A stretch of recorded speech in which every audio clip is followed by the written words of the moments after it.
Hello friend जय जगन्नाथ नमस्कार मु नमिता आपण स्वागत करुच्ची एनआर नोट्स को आउ रिजर्वेशन जेहेतु एत हावा उठी तो संपूर्ण मु बहुत वीडियो देखिली जानिली कथाटा तथ्य जानी सारा पर मुझे गोटे वीडियो नहीं आसी जो थी कि आपण मैंने जानीपर कि आम जो रिजर्वेशन कैटेगरी पिला रोचे एससी हो एसटी हो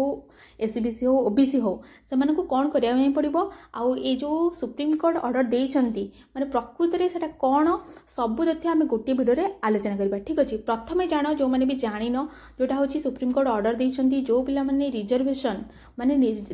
माने तुम एज रे हो कि पैसा रे हो किसी रिलैक्सेशन पाउच आ फॉर्म फिलअप कला बेले सेटा माने धर यूआर पिला जिते अधिक पैसा देकर फॉर्म फिलअप कर तुम से कम देच तुम कैटेगोरी हिसाब से आउे यूआर जिते गोटे माने इलिजिबल टेस्ट को अधिक जिते 90 रहा बेलू टीट्रे आम धर 75 पास करेचे तो सेमिति जदि आम पलि जाऊे लास्ट मोमेंट जदि आम फाइनाल एग्जाम रे माने धर टीजीटी रे हो पीजीटी हो जेकोसी एग्जाम रे आम जदि फाइनाल रे जेनरल रो कट ऑफ जी जाऊँगी ता मार्क रखीचे किंतु आमे आम कैटेगोरी रे जिबा आम कैटेगोरी जी सीट थी से सीट भितर आम गोटे सीट नहीं पारिबा आ से सीट हिसाब से आम जब मार्क रखिथिबा आम पाइबा किंतु आम यूआर रो सीटा नहीं पारिबानी बुझीपार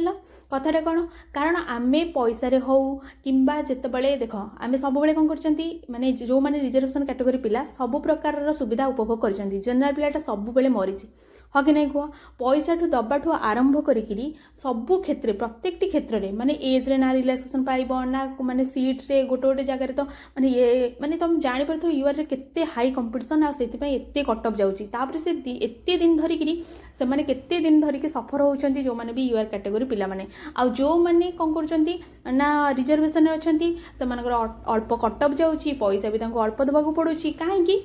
कहीं पिला माने कौन पिलांकर मेंटालिटी सेम नुह गोटे पिला माने भाव तुम माने गोटे पिला बहुत माने जो थी कि 125 130 रखिक गोटे जॉबटा पाई पारुनी किंतु ये तुम 50-60 रखी पाउच माने कहवा कथा नुहे क्या फिर भी एमती होची तो गोटे पिला केते सफर होची माने जनरल कास्ट पिलाटे तो तांको पई गोटे चिंता कर जदि भी रायटा आसीची तो तुम ये नेगेटिव रे नबा किसी आवश्यकता नहीं बहुत ग्रुप रे आड़ू साड़ू करी मेसेज करी ये करी आम एवं कौन करूँ आम आउ थे ओटीटी देवु आउ थे ओएसटीटी देवु भाई जो मैंने जनरल प्लेट दौरान से मैंने 2 थर दौरान 4 थर दौरान 5 थर दौरान चाकरी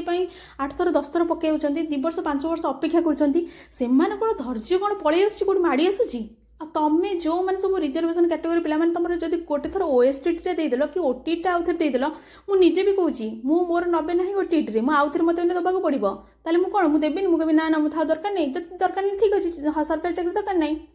आ जब सरकारी चाकरी दरकार अच्छी आ जनरल कास्ट पिला जो एते माने धैर्यर सह अपेक्षा करते दिन धरी स्ट्रगल कर सब पैसा क्षेत्र में हो जेकोसी क्षेत्र प्रत्येक क्षेत्र करदी यहाँ सुप्रीम कोर्ट ऑर्डर देइछंती आम गोटे इलिजिबल टेस्ट आउ थे देदेबा कि आउ वर्ष अपेक्षा करदे एतिक आम धैर्य पाऊनी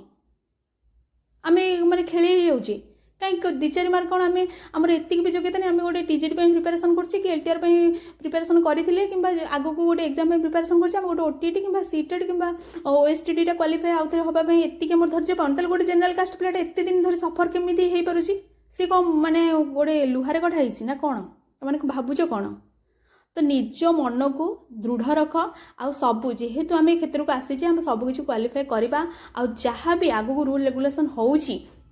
ताकू मानिकी चलवा ए केस कुसा ये सी ढिंकी बग करी करी करी करी तमें देख सुप्रीम कोर्ट जेहतु ऑर्डर दे देछि तमें जदि कह ओएसटीटी कि एथरे मु एति मार रखी पुणी जाकि हाईकोर्ट केस करवा जहाँ भी कर किसी फलप्रति हेनी हाईकोर्ट केस कला ता ऊपर आउ गोटे पिला जाकि सुप्रीम कोर्ट केस कला तुम किसी भैल्यू रही तुम केस्र तो यही सब बुझिकी तुम भाव आमको भी करने को कौन पड़ो आम जेहेतु जो मैंने भी ओएसटीटी सब फास्ट भाभी दियो कि आमको आम जब फास्ट रू 50% उपर धर +2 मैं +3 रे रखीचे +3 आम जब 50% उपर रखीचे देन आम जेनरल गोटे सीट नहीं पार जदि सहीटा ना तुम आउ थे कौन +3 कर ना तो तुम तुम ही सीट नब ठीक अच्छे तुम से जो मानकर माने 50% रु माने 50% रु अधिक अच्छी ग्रेजुएशन रे से माने भाव कि मोटे जनरल सीट हुए नहीं पारि ओएसटीटी देवी कि अलग देवी आ जनरल कैटेगोरी में आउ थे क्वालिफाई करदेवी आ जो मानकर नाही जो माने माने ग्रेजुएशन रे 50% तलू रखीच से माने भावनी तुम तुम ही सीट नब सब ठीक अच्छे। तो जदि भी तुम ग्रेजुएशन 50% ऊपर अच्छी किंतु ओएसटी तुम तुम कैटेगोरी पास कर कि ओटीटी तुम तुम कैटेगोरी पास कर तुम आउ थे ओटीटी कि ओएसटी देदेवाई ट्राए कर जमीक मोर भी ओटीटी कम अच्छी तो मुझे देदेवी सेमती तमें जोटा तुम यूआर कैटेगोरी अनुसार माने तुम क्वालिफाए न करिच से इलिजिबल टेस्ट गुड़ाक दबापी ट्राए कर आमती कि जल्दी आम ओटीटी कि ओएसटी आसू आम जमी आउ थे देकरी क्लीयर करके रखीदे आम निज कथा निजे माने ठीक करदे काम सरला तो इथे पशिकी केस कुसा कर चारिड़े पूरा ये करी घाटी चकटी होगी लास्ट को सब प्रोसेसिंग डिले हो बहुत मुंड खराब है आउ डिले नक जमी समाधान केमती हो पार सुप्रीमकोर्ट ऑर्डर दे देइछन्ति माने एटा जेमिति आम जब तलमुटे किसी करवा आम ओडिशा लागू न हम कि भी हम पुणी जाकि जो पिलाटे रखिथ तार जब असुविधा है सी जा पुणी गोटे केस करदेव सी सुप्रीमकोर्ट को पलैब गला पुणी तापर आम जो लस से लस पड़ा तो आगुरी आम निजे सतर्क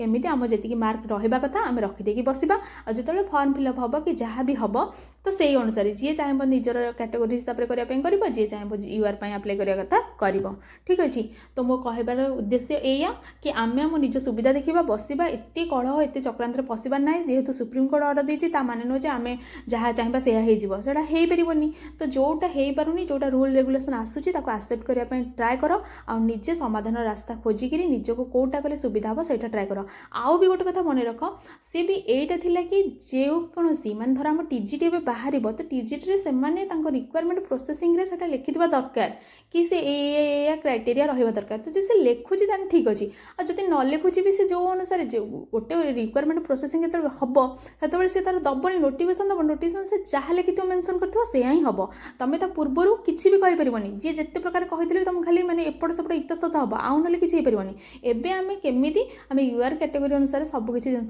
पास कर रहा आम मूल लक्ष्य रहा दरकार आ पाठ पढ़ा दरकार ठीक अच्छे। वीडियो जदि इफेक्टिव रही निहाती गोटे लाइक कर रोचे निज निजर मतामत जनइब।